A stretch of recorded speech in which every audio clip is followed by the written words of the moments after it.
So I'm setting up the animation for some really terrific shoes by Diadora that are for Autism Awareness Month. Foot Locker has given me the opportunity to make a documentary and even a short piece about these great sneakers. But this is really about the people who wear these great sneakers, people living their lives with autism, and the people who advocate for them. Hi, my name is Ben Rosloff, and the name of this documentary and the campaign is called Be Seen.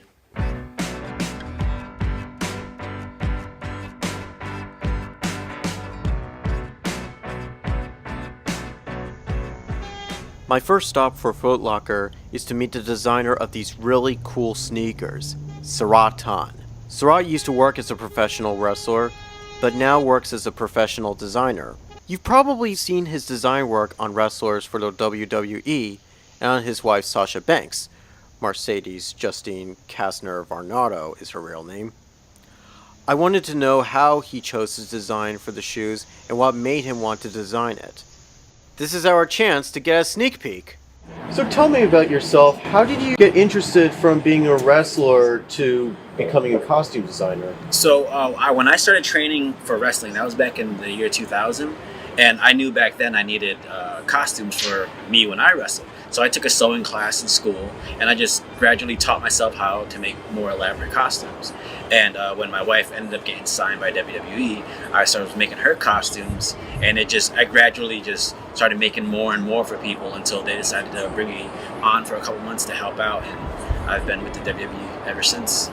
So I heard that you had a brother-in-law, and Sasha's brother named Joshua Banks. How old is he? He's actually 26 or 27. I think he just had a birthday recently, or somewhat recently, or his birthday's coming up. Besides the day program that he goes to now, did he had other good school programs and teachers in the past? So his family and my wife's family, they bounced around a lot. They moved around a lot, trying to find good schooling for him. So they've lived in Oregon and Minneapolis and places like that, and they didn't have a lot of good luck growing up finding good schooling. And it wasn't until they reached Boston to where they actually found a day program which they were comfortable with him in. Since I've met him, with his the day programs he's been taking part in, it's made a huge difference. Just him actually being able to be around other people, being sociable, like things like that has really opened him up a lot. I heard that he and his sister Sasha used to watch wrestling together when they were kids. Yeah, so she credits the nights that she used to watch wrestling with her brother as the parts that it taught her love for wrestling. It really gave her that love, and that connection he has with her in wrestling it really drives her a lot. Like, he loves to come to the shows and watch his sister wrestle. He loves cheering against her. But it's that connection between him, her, and wrestling is a big part of her life. Has your brother-in-law ever thought about being a wrestler, or has he thought of a different dream job? So he can't really do anything that requires that type of physicality. He isn't able to. So right now he's learning a lot of new life skills at his day program, job skills and stuff like that. But in all honesty, he loves just talking about wrestling, hanging out and talking about movies. I can actually see him eventually getting to a point where he just does what you do. He talks about movies with me. What are the new projects you, Sasha, or Joshua are planning to do? Well, so one thing I've been doing lately is I've been dipping into the sneaker game. Growing up, I was a huge sneakerhead. I used to work at the Foot Action. I was started in the stock room, worked my way up to being a manager. And last year, Foot Locker and Foot Action, they gave me the opportunity to design a sneaker for autism awareness, which I actually have with me right here. And this sneaker was done in conjunction with Diadora. And this was our first foray into creating a sneaker specifically to help the autism community.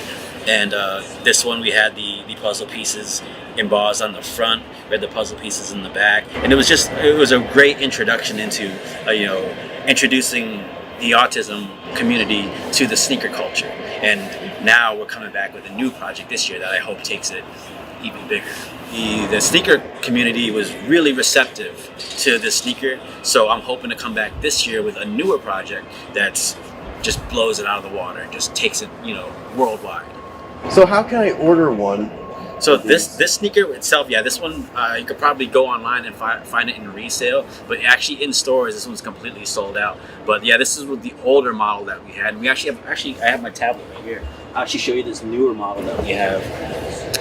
It's going to be with the same brand. It's Diadora, and it's going to be available at Foot Locker and Champs. Right now, we're in the pre-production stages of it, and it's getting made.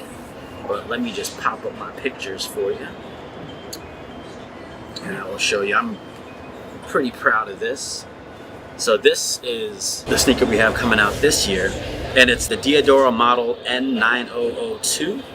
So this sneaker I actually dubbed the B scene, because my whole thing is, especially with people with autism or people with disabilities in general, they tend to be pushed to the background and not really thought about. And to me, that's wrong. And I feel like everyone needs to be seen. You know, no matter who you are, no matter what you're dealing with, like you should be in the front. You should be talked about. You should be seen. Cool. So that's the name of it. So Be Seen's the name of the title for a promotion. Yeah, the B scene is going to be the actual name of this sneaker. And so what I went and did was I wanted to be because it's B scene, I wanted to be as inclusive as I could with a lot of different aspects of the autism community. On the inside, we have the puzzle pieces, the multicolored puzzle pieces. Then on the front, we have the infinity symbol. And I know like the rainbow infinity symbol is a symbol that's used a lot in autism. And I actually went with a rainbow tie-dye with the infinity symbols on there because I wanted to be wild, and I just wanted to be fun. I felt like everyone should have a fun sneaker that they can wear that represents them. Another thing that I really want to do this year is these colors right here, those are actually all glow in the dark.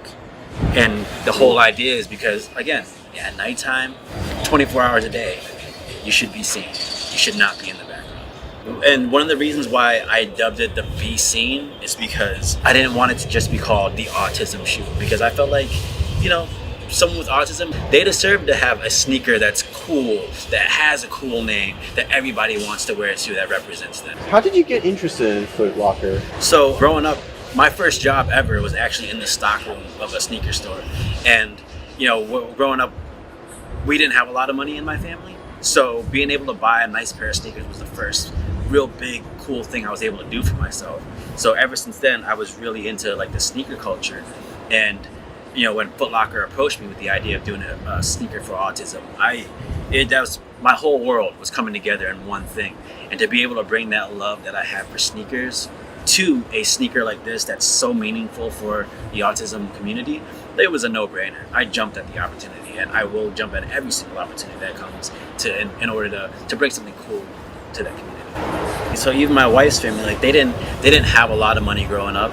So having a Mercedes' brother having a brother that's autistic and just not having the funds to deal with it, that was something that was like very heavy on her. And I know nowadays I know she wants to bring a lot of awareness to the autism community so that it helps families who are in need, and it just helps them, you know, deal with a lot of the financial burdens that come with, you know, having someone who has disabilities in the family. For me, these sneakers are almost like a conversation starter. So when someone sees these sneakers on your feet, they go, "Oh, that's an autism shoe. What's your connection with autism?" And to me, it's an icebreaker. I feel like if we can get the conversation started between two people, then it just goes further and further into learning about it. And hopefully once the shoe comes out, we'll be able to set them on the shelves with all these shoes for everyone to see.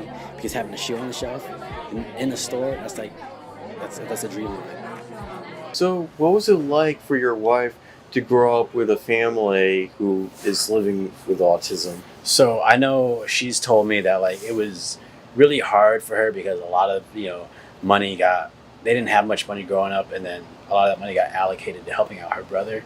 So there at times, you know, it feels like almost like she's neglected, but you know, growing up she understood why. And that's actually one of our things that we talk about all the time, where at some point we do want to start up our own charity where it's an autism charity, but it's also it's about highlighting the siblings of people with autism, because a lot of times, you know, so much attention goes to helping out the child who's dealing with autism that the brothers and sisters sometimes feel like they're left out and feel like no one's thinking about them. And her, that's how she felt a lot growing up. So it's showing them that, hey, you're not forgotten as well. You're seen as well. Like we see you too, and just giving them, like, we understand your plight, and we want to show you something as well. We want to show you the shine that you deserve as well.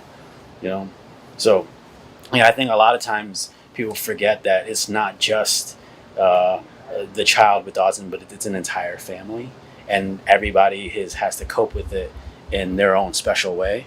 And so we want to be able to highlight that it's a group effort, it's a familial effort, and the more people that are aware of it, the more you can help make that adjustment and make it easier on everyone.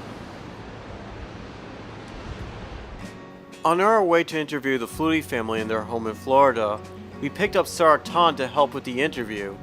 Doug Flutie was, of course, a great quarterback who played in 3 leagues, including the NFL. But I think he saved his greatest team for last, as he and his family formed the Flutie Foundation, which has had a tremendous impact for the entire autistic and non-neurotypical community. Hi, I'm here in Florida with the Flutie family, and I'm here with Sarat, who wants to introduce to all of us what he has created for World Autism Awareness Month. Fluties?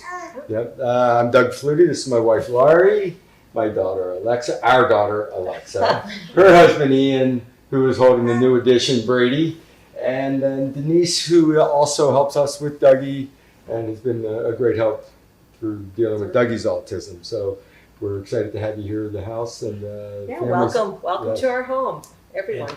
Thank you so much. And I'm Sarat. I designed these sneakers for Diadora and Foot Locker as part of Autism Awareness Month to help bring awareness and put a product out there that the autism community can connect with and also help spread the message. How did you make the decision to allow the world to see Dougie and see their lives with Dougie?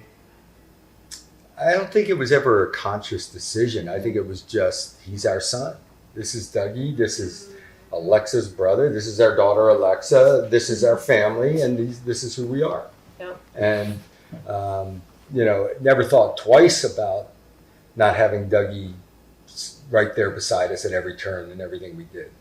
And now he's the focal point. I'm not playing anymore. He's the one with the shoe contract.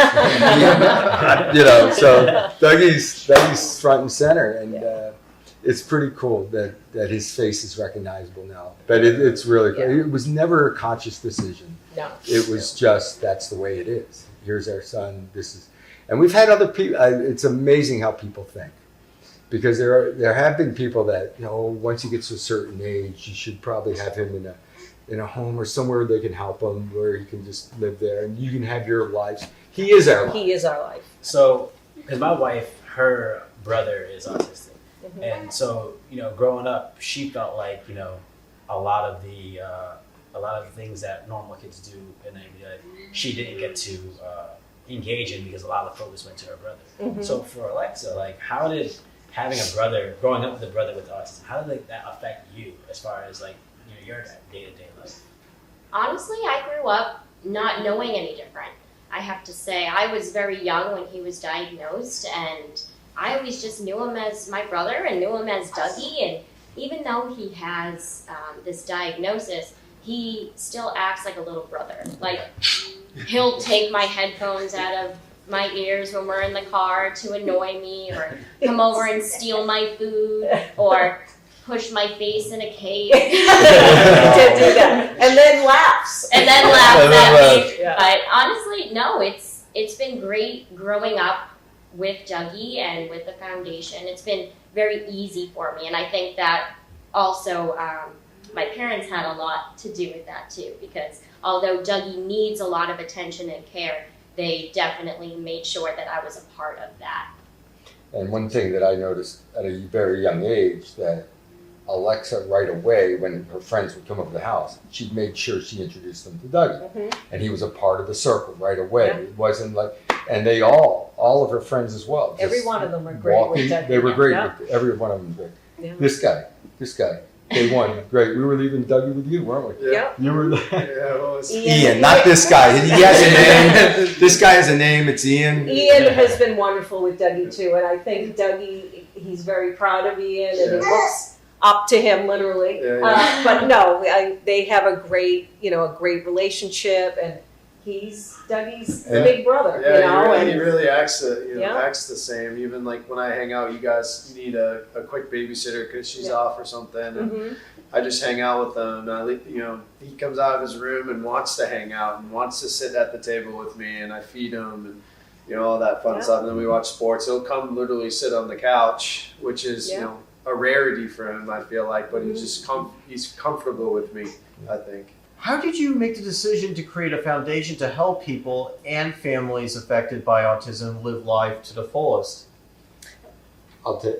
Initially, Dougie had just gotten diagnosed at age 3, and I was signing with the Buffalo Bills.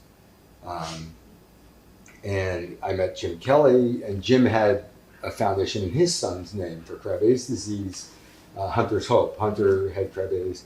And Jim and I talked about it, and I'm like, we should be doing something. And that kind of sparked the idea, and that initiated it. Took my signing bonus, put it towards the foundation to get us started. And that just happened to time up when we had the Flutie Flakes come out. We sold 3.5 million boxes of Flutie Flakes towards the foundation, and it just started to snowball. It took off like wildfire. Bills Mafia gets crazy with their support. Oh, the Bills, we went up, Flutie Flakes came out 25 years ago, 20 plus years ago. And I went back up there last year, and the Bills fans are absolutely amazing. And right away, we sold another 50,000 boxes, and fans are, I say all the time up there, I played 3 seasons in Buffalo, and Jim Kelly spent his whole career there. They treat me like I'm Jim Kelly, and they're just fantastic. But anyway, the combination of the Flutie Flakes and everything else that took off that year really kickstarted our foundation. Now, the primary goal for us, initially we talked about putting money towards research, but we couldn't make a difference in that area. Where we feel we can make a difference is with families, whether it's services, schools, equipment, computers, you name it. We wanted to take some of the burden off families. For sure. And, we also, when he was first diagnosed, we didn't know a whole lot about autism at the time, and we were learning as well. And we thought, this would be a great opportunity to use Doug's celebrity in an extremely positive way, and to just let people know that, this can happen to anybody, and we want to be there for anyone that might need, assistance in any way. We also realized financially it can be very difficult to get, even just bicycles or any type of computer or anything that would help their child, enjoy life or, help them learn in a better way. And we just really wanted to be there for other families as well. And in turn, they helped us get through the diagnosis too, because we needed the support, and just talking to other people really helped us along as well. So it's really become a big part of our lives. Post-football career for me now, and I talk about this, that I played football for 21 years, which was a long time, and that's my career. We've already had the foundation for 23 years, and it's going to continue for another 20, 30, whatever, and go on. Hopefully these 2 idiots back here keep it going. Yes, you will continue keeping it going. Yeah.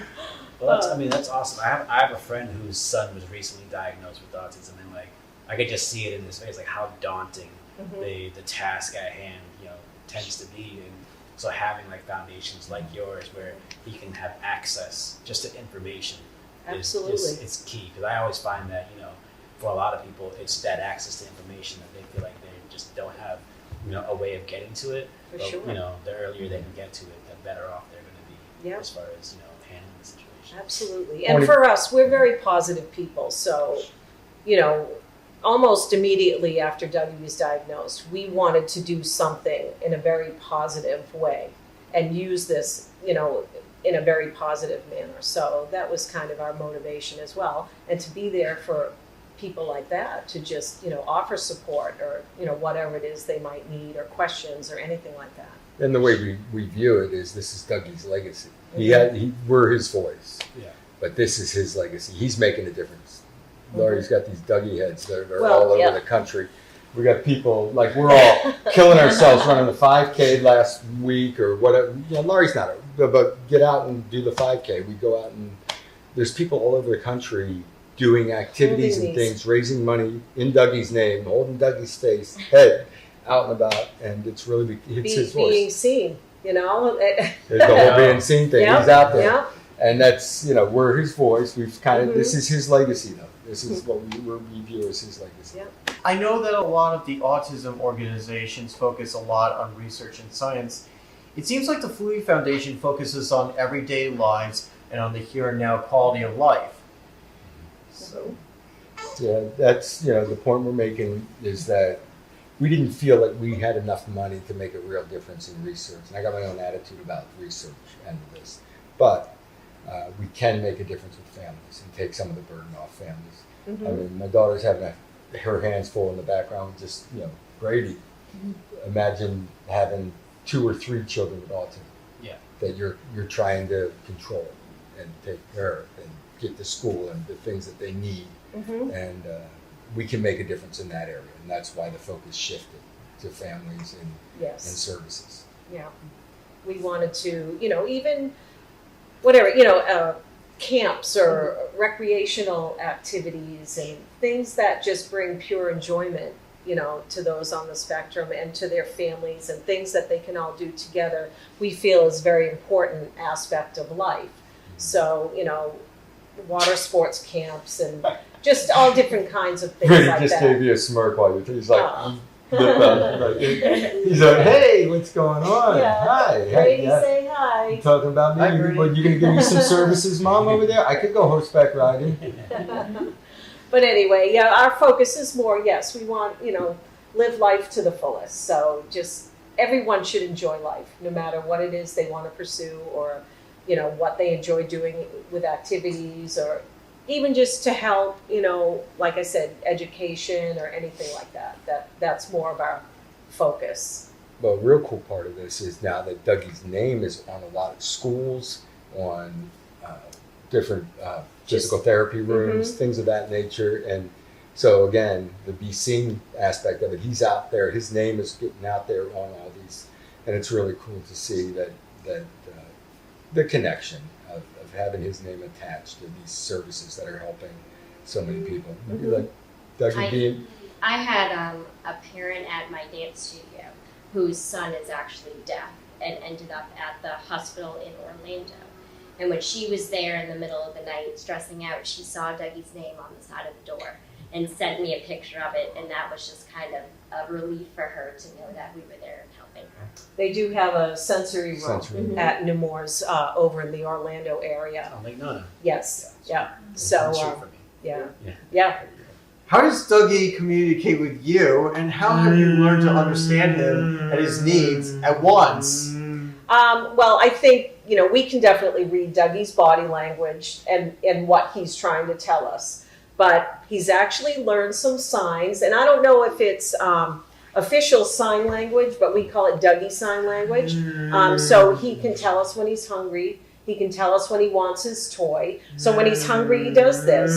When he wants his toy, he does this. When he wants a drink, he does this. So those signs have actually helped us tremendously in knowing when he needs to eat or when he wants something specific. And, we're always aware of when he might, when he needs to eat and giving him snacks and all that. But we want him to tell us when he wants, like we might not realize he wants a snack now. So it's helped a lot in his communication to us and letting us know. if he is not happy with something, he will vocalize and you'll figure it out. Yeah. how do you envision awareness and acceptance of autism in 5 through 10 years from now, and how will it affect Dougie's adult life? Basically, I think the biggest challenge right now and for the future, 5 to 10 years from now, is dealing with this whole adult community of autism.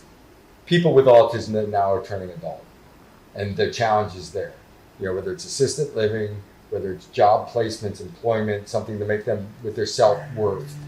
And everyone gravitating in that direction to include them in this, we talked about the fellows program and having employment opportunities to make people feel fulfilled and getting jobs. That is the next step. So the numbers are huge, and there's a whole group here that want to feel part of the community, that want to get jobs, that want to be independent in some respect, whether it's complete independence or assisted living. That's the challenge for the next generation, and we need more and more facilities along those lines and things to help accommodate. I just think, though, that the awareness will just continue to grow, and the people in the autism community will be more accepted. And I really feel that that's going to just get better and better as the years progress, and they will be seen in the community, and I think that's just going to improve greatly. As far as Dougie being seen, we have the Dougie head, Yes. but our foundation, we feel, it was Dougie's calling, and like we were saying, this is Dougie's legacy, and we want to be Dougie's voice for many, many, many more years to come, and that's how we feel Dougie will be seen, and I just think that that's going to be an amazing in the future as well. So it's this fulfillment of having a job and doing it well and being proud of what you're putting forward. Whether it's a small job and getting a job placement or just building a skill, it's along our lines of our mission statement of living your life to the fullest and giving these kids, as they grow up, a chance to feel fulfilled and earn a paycheck. Yeah. The first, it's like, yeah, I did this. I'm accomplishing something, and being a part of the community and my social skills and everything else, and being out there and adding to the community, bringing a worth to it, or a sense of being that, I'm important. And it's pretty cool. It's They really are. cool. It was like one of the stories that we heard when we were at Spectrum Designs. They told us a story about how a couple of the autistic individuals they had from the Nicholas Center who were working there got to a point where they were making plans with each other to, hey, after work, we're going to go across the street and go get ice cream. Oh, that's shop. awesome. Yeah. And it was just like something that small that a lot of people take for granted. Just seeing that come about in individuals where you thought, they might have a hard time with life. No, they're going to work, getting paid, they're going to get ice cream, hanging out with each other. That's great. It's such a feel good story. Absolutely. Spectrum Designs, another, Yeah. with the, people on the spectrum working there, and even Epic Players that I know you're involved with in the theater, and, so, I think, I don't know, it's just been a wonderful part of our foundation. That everyone can feel proud of themselves and have a sense of worth and accomplishment. It's just very rewarding for us to see it, but on their behalf, just the fulfillment that they get is amazing. We have Spectrum of Sound also that Follow them on Instagram. that performs at a lot of our events. So it's just awesome.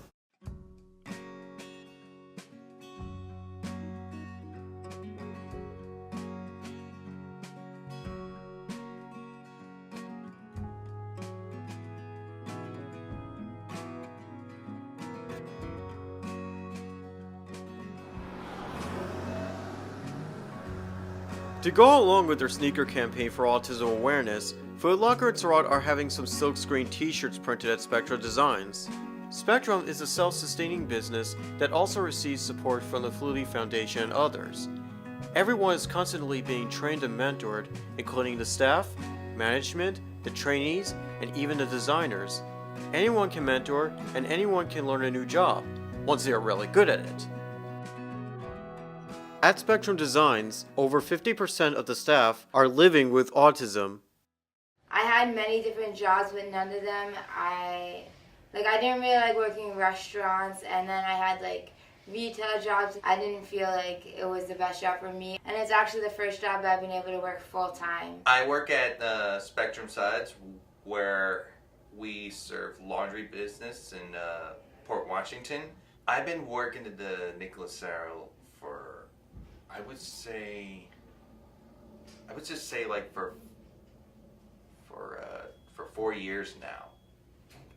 This is like my second home for me. What I do here is I make sure the products look good before it goes out to the customer. So basically, before Spectrum, I used to, I was a college dropout, and I did little odd jobs, like I would work in kitchens, but I found that those jobs in kitchens were very verbally abusive. It was not a healthy work environment at all. The one thing I give them credit for is helping toughen me, because when you get yelled at in many different languages, you gotta get thick skin. But so yeah, then I job to job, but eventually I ended up here, and it's a totally different culture, because like in the kitchens again, you're getting yelled at in multiple languages. It's like extremely fast paced. I know for me, like I'm sensitive to like extreme temperatures, so like when I'm going by the fryer or the fire's on, like I'm getting really uncomfortable. So like here, none of that. So this is really a really preferred type of work environment. My responsibilities are clock in every time I enter the door, put my stuff in the closet, and find the job coach to see what's going on for today. I was diagnosed when I was 14, so my mom noticed when I was in middle school that I wasn't as socially developed as others, and then I started going to psychiatrists, and then I was diagnosed. But I didn't really understand my diagnosis until I was like an adult, because I was never in special ed or anything, so I was always in the same like class as others. But it wasn't until I was an adult I understood why I was more different and helped me understand more about my diagnosis. I like working here because like all of the people that I've met and all the friends that I've made. If Spectrum wasn't here for me, I'll be at home. I would say it gets very tough as they throw a lot of responsibilities you are given, but you gotta have to accept for these challenges. If you don't accept them, you're not gonna get the work done. But you can just have some fun, just be very, very mindful. Just be aware of like what you're doing, and just try not to, overwhelm yourself, because there are sometimes people overwhelm themselves with like work, and the place does offer you breaks, but people like myself, I always push myself forward. They generally had like video calls with all of us like constantly to make sure everyone's okay. They would do little like events and stuff through video chat. So they were keeping us all engaged and stuff during that, and I don't think this place gets credit because no one really like highlights or talks about that ever. But that was really amazing, and I cannot name one other place who would have done that. I love being able to help other people on the spectrum because I've been through a lot through my life, so I love being able to help other people and also bake, which is one thing I love. So it's like a mesh of two things I love to do: mentor people, help people, and then bake. Also to keep the guys like focused and on task. If one of the guys is on his phone, then I have to redirect him and be like, are you staying focused, and get him back to it, doing what he's supposed to be doing. The social interaction is really nice, and not being home and doing nothing. As lead production assistant, I'm responsible for having knowledge in things from all the way from the printing stuff all the way to embroidery and everything in between. I'm also responsible for, like, let's say, leadership skills. So if folks have questions, like a senior or regular production assistant, I'm their superior, so they can come to me, and so stuff like that. It feels great, but when you're surrounded like with great amounts of people who have like the same disability as you can just like, okay, just roll with it and be mindful and be respectful to whoever they're feeling, either they're, depends on their personality, and what's, you gotta just be very patient. And once you find the right spot, this is going to be the perfect cue. Lead production assistant, basically, we're, like I said earlier, the top of the production assistant bracket, and we can stand in for, let's say, if people are out sick, we have enough training so we can take over that. Not for like their entire thing, but for the day we have enough to like keep it going. We also have like certain areas which we specialize in. Like, for example, me, I'm usually downstairs. Downstairs is where we do the printing, and the dark room, which is where we make them the graphics and the screens pretty much. So I'm usually in one of those two areas. But again, let's say someone in the embroidery area is sick or got isn't here. I have the responsibility to go up there and take care of that, and I need to have the knowledge to also kind of be able to help out others if need be. And the most thing is the leadership part, because when you help people, you see them grow, and you're like, wow, I really made an impact. I taught them that, and there are different ways to teach people things. So you find the right way for the right person, and it really makes a big difference, and it's really satisfying to see. But prior to working here, I was working at a retail store, and I worked there for like 4 years, and I didn't feel like there was much growth here. And I feel like here, they encourage people to grow, and they always find ways for their employees to be able to grow and make everyone feel seen. So this is the main part of our warehouse where all of our clothing is held. So UPS will come here, they pull up right to the door, all of the boxes are unloaded, and then our lovely operations team, which you see to your right, they will open each box, they will count everything that's in them, they will match it to an order form, make sure that everything from that order form is matched to that box, and then from there it is then brought into whichever decoration process it is getting, so whether it goes into screen printing or goes upstairs to embroidery. That is the main thing that happens here, and also at the end of the day, when the order is done, it'll then go into this room, are sorted, they're packed, they're separated by size, they're hand tagged, and this is where it ends. It gets packed up. We do everything. So whatever you can really think of, we can absolutely do here. So we have sweatshirts, we have t-shirts, we have different brands that come in. We can get hundreds of different types of clothing that come in a day. Every order is completely customized. Yep. So you never see really the same thing twice, which is kind of cool. So in order for us to print it, we have to vector it. Okay. In that case, it's either we can find the font that you used, or if it's big enough and clear enough, we can image trace it, which is what I did in your case. Yep.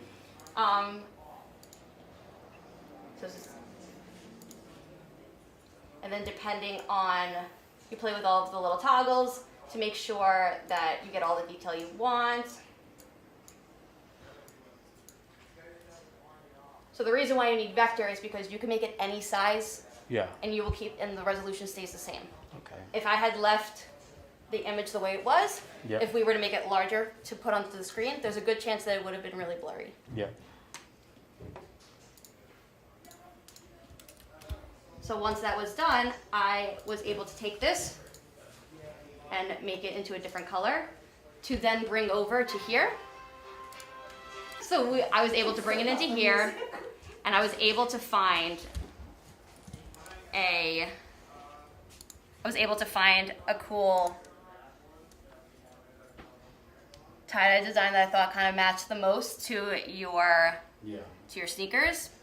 And so what we would do in this case is you would make a clipping mask right on top of it so that the above image will take the shape of what's below it.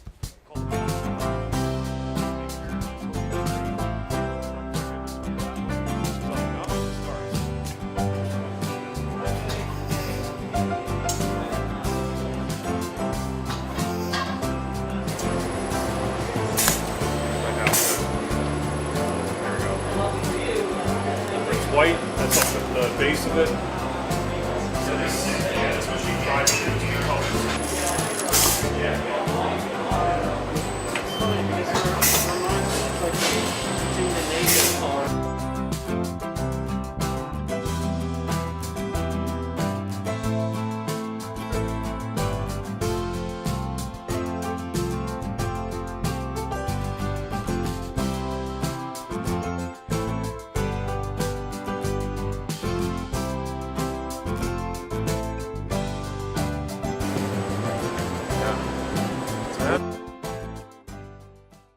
We're really grateful for opportunities like this with Foot Locker and with you guys because it's hard to bring the whole world in here, right? So that's why the beauty of video. Part of our mission is about helping educate and the wider community, corporations, other businesses that like this is possible and that it's not just the right thing to do, which it is, but it's good for business, right? It's not charity. It's really a good thing to do and incorporate into your model. And true inclusivity is just makes the whole community richer. Yeah, I get that. It's like, it's not, you don't want it to be a gimmick. Like this is our tagline that pulls people in. Like, no, this is something that should be done everywhere. Right. And they should normalize it. Yeah. No, I like that a lot. Yeah. Did you ever hit any like hiccups as far as like setting up the business? Like I can't imagine it was a smooth. Tons, yeah. We had no idea what we were doing. We had to like YouTube and go to trade shows. Like we didn't know how to run print machines. We didn't know how to do a lot. Thankfully, we had the internet, and we knew the one thing we knew early on was how to like tailor the task and how to make it so that we were working on things that were beneficial and accessible for a broad spectrum of our employees, and how we can make adaptations. You guys would have seen like the markings on the floor and the visual cues and stuff around, and the partnership with the Nicholas Center, our training service or service agency. All of that stuff was there. So then we were like, now we have to just run a good business. And so we prioritize things that every good business does. We prioritize quality. We prioritize price. We prioritize customer service. And we realized, and we delivered on time. And if we could do those things and we had the mission, that was the cherry on top, not the other way around. We didn't want to act like a charity or an organization that was worthy of the crumbs from your table. It was all about being a good, sustainable business solution and showing the capabilities of all these people. Yeah. And if we could do those things, we would hit it out of the park, put out a good product, and deliver on time. Then people would come back to us. So that's the growth. That's where it was key. My name is Stella Spinakos. This is my brainchild, the Nicholas Center and Spectrum Designs. I started it 11 years ago when my husband died suddenly. We were in the garment center. I sold everything I owned to float this until we were up and going on our feet. And my son is the Nicholas in the Nicholas Center. I created all of this for him and his classmates. We call Nicholas Center the secret sauce that makes it work. It's the education side, it's the vocational side. So what happens is, this is a social enterprise. This is a business, Spectrum Designs, and what they want to do is, our goal is to employ individuals on the autism spectrum. So the Nicholas Center is the agency that supports them so that they can work here. So a lot of, we run the gambit. We hire individuals that need one-to-ones, who are severely disabled, and we have individuals that have college degrees and they're savants and they're Asperger's. So we run everything. So everybody needs a different type of support. So the Nicholas Center starts by training. We have 2 other buildings. So we start by doing an evaluation, and we start training. We break down every process that you see in this building here, and we break it down into a task analysis. And then we reconstruct it over at the Vocation Center, where we train the individuals so that they get to a point of proficiency, they get used to a noisy environment, they get used to all these things that everybody else takes for granted, but my son finds very upsetting. Okay. One of the things I really liked, while going to the tour, was seeing that, the jobs that people were doing, they're not just menial tasks. You would think that, you build a space like this and, you hand over, okay, you can push some paper here. No, these are all like skillful positions that takes, it takes skill to run those positions. And everybody's working hand in hand. It's not the leftover piece of, the work day that you get. We're all working together to create this work environment, and that was one of the things I really loved downstairs. No, thank you. And look, I mean, people are paid here, right? So we couldn't keep the lights on if we were paying them to do things that weren't going to add value and benefit to our customers and to people who are supporting us. And also, like I joke, but there's many tasks here that I can't do. I try. I've learned a bit, like, you have to be skilled, right? And so there's machinery and stuff that I try to learn, and it's just, they're just a lot better at it than me. And there's many people here like that, and that's how it should be, right? Yeah. And no, but thanks for saying that, because it's important. It's important that people see, like you coming in, and see that these guys are doing real work and skilled work. When I came, it was great seeing everyone do all this hard work, actually. Creating the shirt, they've spent they worked really hard creating this for World Autism Awareness, and I'm proud of them. So in terms of support, I think having a really good partnership with a human service agency, we have one with the Nicholas Center, who I think you're going to talk to, is really important because they're the job coaches, they're the people that allow you to provide the supports to those who otherwise wouldn't maybe be as successful without them. So this is what we do, and we get them ready so that they can be brought over here and supported here in the training center, and then eventually we love, if that's what they want, it to lead to employment. So that's how it goes. But the secret sauce is the Nicholas Center here supporting Spectrum Designs so that it's seamless, so that when they come in, the head of the production, he speaks to our head of our ed staff here, and they say, okay, what's on schedule for tomorrow? Because again, everybody needs to have multiple skills. You just can't have one kid that all he can ever do is this, because that's all you ever taught him. So he can't, he can't, go over to packing because he doesn't know how to fold yet. So this is what we do. So if I was doing this all over again, or if my advice to someone who was setting up a company like this would be to prioritize the business, right? Obviously you've got the mission in mind, you want to do something great and never lose faith of that or lose sight of that, but to create a product or a service that people need, to deliver it on time with a quality that represents the people and the mission you're trying to deliver on, to have good customer service, and if you can do those things and be price competitive in this market, then your social mission should be the kind of the cherry on top. I think that's really what I would advise from a business point of view. From a social point of view, presume competence. If you're looking to create jobs for these guys, don't come in with a mindset of what someone can or what they can't do. Look at what they can do. I think start there. Start with, I believe you'll be able to do this, and then build up, which is what we've been able to do here. And just stay true. Stay true to those two things. Recognize that business and mission can go side by side and go horizontally, but don't lose sight of one or the other, because ultimately you'll go off track. I think it varies person by person, right? The saying, one person with autism, one person with autism. So I think some are really quick, some take a little bit longer, but we have neurotypical people who take longer than others. So it hasn't really been they need longer. It just, some more than others, But I think the environment is such that, and I hope you guys agree, that it's a welcoming, tolerant environment where people kind of feel safe pretty much immediately, and that's a tough thing at a new place when there's lots of things going on. So that's why you guys are the most beautiful and most precious flowers in the garden. Okay, and each and every one of you unfolding is a miracle, and I just love watching it. Yeah. I love watching them grow, mature. The other day, so after you create a place like the Nicholas Center and Spectrum Designs, so you have them learning and working. It doesn't get any better than that, because that's the recipe for self-esteem. That's how you build self-esteem in a person.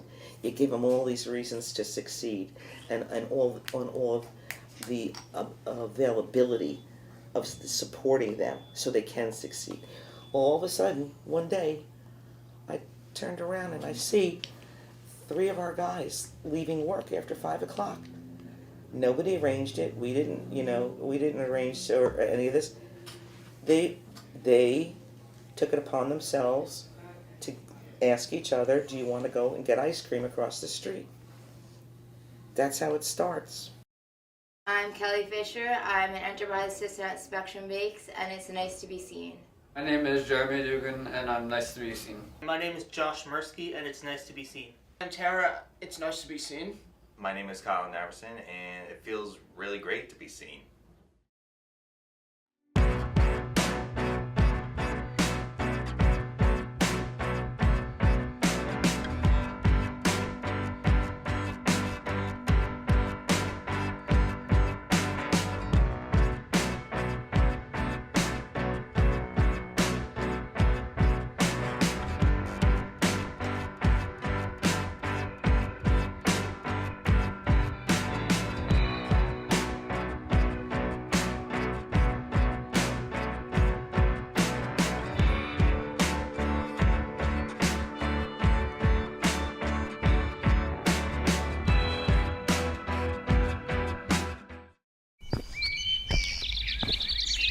When I was little, I felt invisible, but then I was allowed to join the orchestra, and it was nice to be seen. When I got a little older, I got into TV production. It was nice to be seen there. Then I was performing with a theater group, and then a playwright saw me and asked me to be in his off-Broadway play, and it was great to be seen. Then I produced and edited a series about people with all kinds of disabilities, and it was great that they were seen.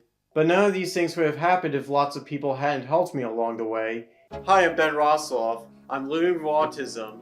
I'm on a spectrum, but most important, I want to be seen. It's great to be seen.